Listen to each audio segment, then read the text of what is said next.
The director that I loved watching on the screen, the work of the director on the screen, was Hitchcock. I was very impressed with his sense of time and how he took audiences to the places that he took him. But that was just I was in awe of his directorial prowess. But Joe Mankiewicz, who was a very close friend of mine, allowed me to spend time with him on his set. And what I learned during All About Eve would be like any other kid going to Harvard or Yale for 4 years. Watching Joe Mankiewicz deal with actors, deal with the material, deal with the crew, creating an atmosphere for fun. And his line to me was, if you can create an atmosphere for fun, you're going to get exemplary work. And I never, ever forgot it. So that every sign on every set of mine read, "This is not a closed set. You're welcome. Please come in." And then I had bleachers for visitors. And what it did for me was it allowed the ham and me to stay alive.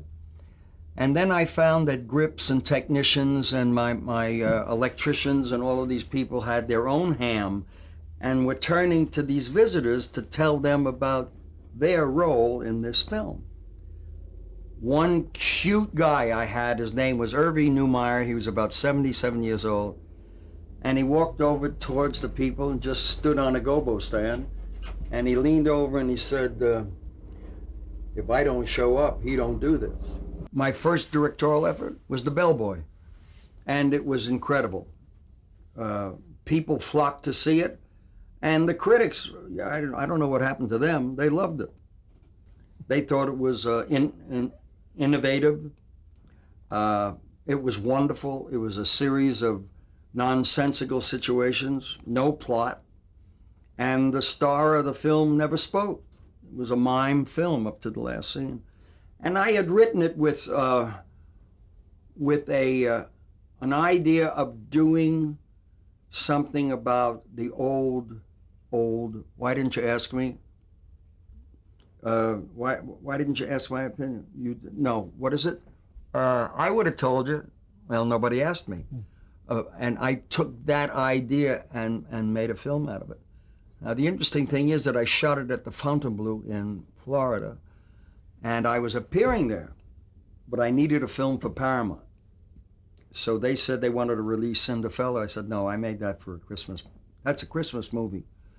And I produced Cinderfella, and I did everything, including the album and the backstory and footage on the set. And I mean, I really did a sell job, and I wouldn't let them release it in the summer. It was a family movie, and I wanted it for the Christmas. So Barney Ballerman said to me, "Hey, I don't care what I release July 2nd. Give me a movie." I said, "I'll have a movie for you." Now, I'm opening at the Fontainebleau on January the 4th, 1960. I opened in the La Ronde room of the Fontainebleau Hotel, and that night I started to write. I wrote a 168-page screenplay in 9 days. I had a crew in place in 14 days.